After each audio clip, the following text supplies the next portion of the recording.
Hello, good morning. Samahan ko muna si Kuya ngayong araw para sa pagpunta sa aming bukirin. At ipapakita niya sa akin na malapit na pala kaming umani. Tara, let's G mga kabarkada.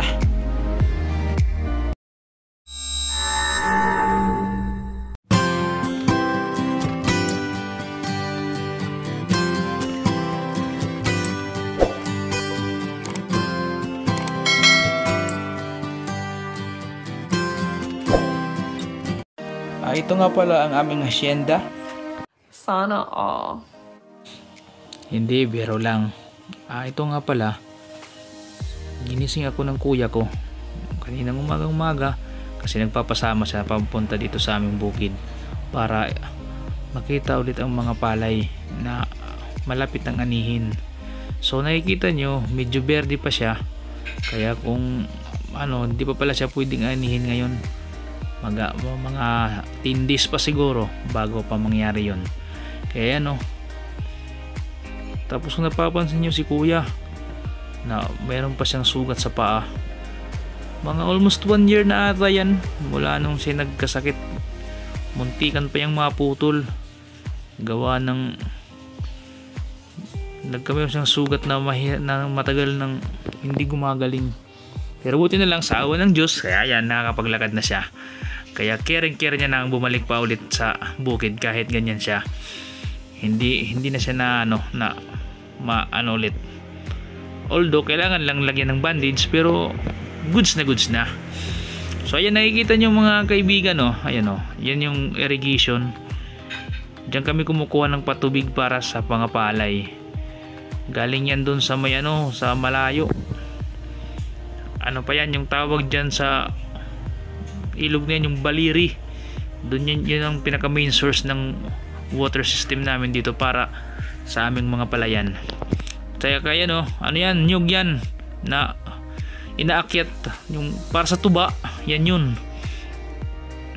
Diyan kinukuha yung tuba na nakakalasing, yung iniinom ng karamihan dito sa aming probinsya. Mula pa lang to ng aming inspection, o kumbaga nasa may pa lang kami, nasa may bukana. Kaya yan samahan nyo kami para marating yung pinakadulo ng aming bukirin at ipapakita namin sa inyo kung gaano kaganda ang mga ito. Tara, let's G!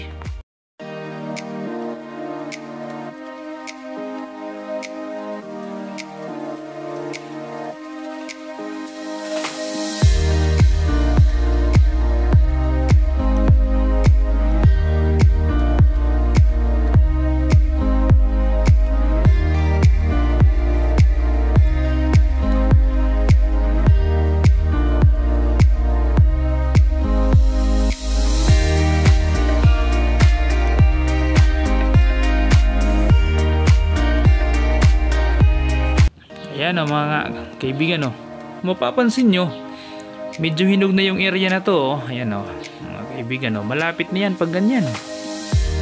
Ang problema na lang dito kung saan dadaan yung harvester, kasi minsan nahihirapan kaming mag-harvest gawa ng yung harvester ay hindi makakadaan gawa ng yung katabi naming palayan hindi pa siya hinog. So maghihintay kami para kung kailan sila mauunang magpa-harvest para lang makadaan yung machine na gagamitin. Hindi naman pwedeng buhatin yun. Kaya ganun talaga dito kaibigan, kailangan mong maghintay para hindi ka iwan. Joke.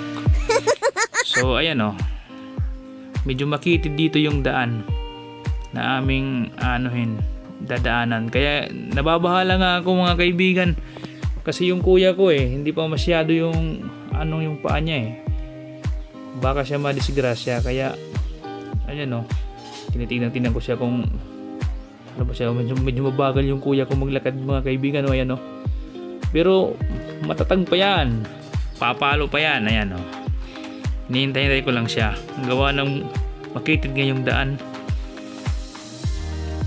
Inaalalayan ko lang siya.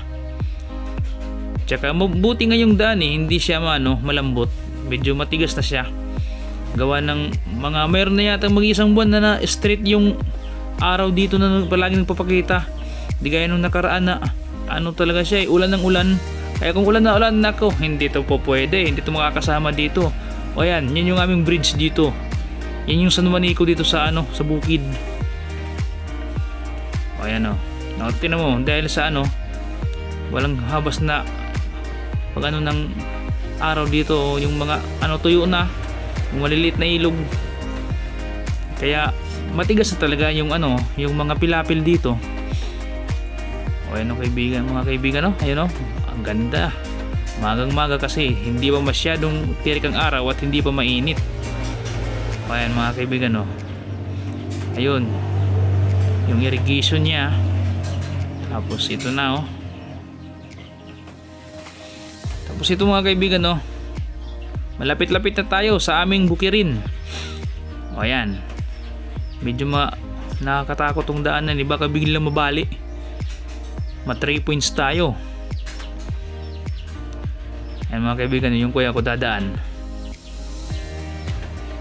Hinihintay ko nga kung ano ba talaga siya, kung paano yung gagawin. Yung paa niyang isa ay may injury, pero ayan o, caring lang o, basta meron lang siyang tungkod. Ayan mga kaibigan o, ito na yung aming palayan. Ito na siya. Kung mapapansin nyo sa part na to, hindi pa siya masyadong ano kasi hilaw pa siya. Gawa ng natatabunan kasi ng ano, ng mga puno ng nyog na nandito. Kaya yung araw hindi makadiretso. So ganun siya, pero sa katagalan makakahabol din yan sa mga kasama niya. Kasi papriyasan din naman mga gulang ng mga yan eh. Man din yan. Basta hintay-hintay lang. At saka palagi lang silang ano yun, intindihin. Ganun lang talaga para hindi iwan mga kaibigan. Ayan o. Hindi biro mga kaibigan yung ginagawa ng mga ano, ng mga magsasaka dito. Kung ikukumpara mo sa nagtatrabaho sa mga kumpanya, ay nako, walang sinabi. Napaka ano ng mga magsasaka. Biruin nyo, buong araw ka nandun sa init at saka ulan. Pag mahinang resistensya mo, nako, sigurado hindi ka tatagal. Ayan yung mga kaibigan ito yung ano dito, yung irrigation. Malapit na rin mawalan ng tubig gawa ng parating ng mainit. Kaya saktong sakto rin to, kasi mahirap naman pag magpapaharvest ka ng palay, iulan. Kaya yan tsaka sinadya talaga namin to ng mga bata pa kami. Naalala ko dati, sabi ng kuya ko, magtanim daw kami ng mga punong nyug dito. Akala ko yung purpose nun para patigasin yung mga ano dito, yung mga pangpang, para hindi siya gumuguho. Kasi alam niyo naman, pag may mga puno, yung lupa napakatatag at hindi madaling maglandslide. So ayan mga kaibigan, yun lang. Nakita na namin na okay na pala dito. Although hindi pa lahat hinog, pero malapit-lapit na. Kaya ayun babalik muna kami sa bahay kasi medyo nagugutom na rin ako mga kaibigan. Dito na kami. Nakabalik na rin sa wakas. Ay, nagugutom din. Ayan yung motor ko.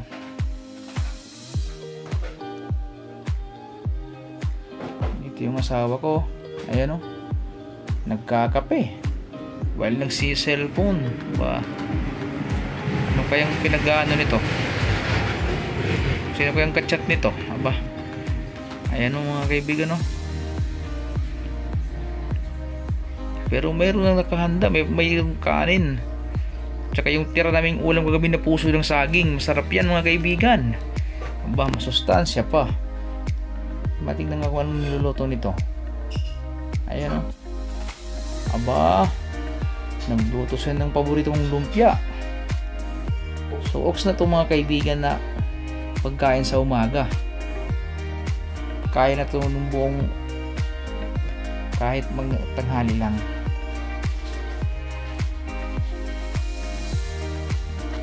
O ayan o. Tinitira niya na o. Siguro nagugutom na rin to.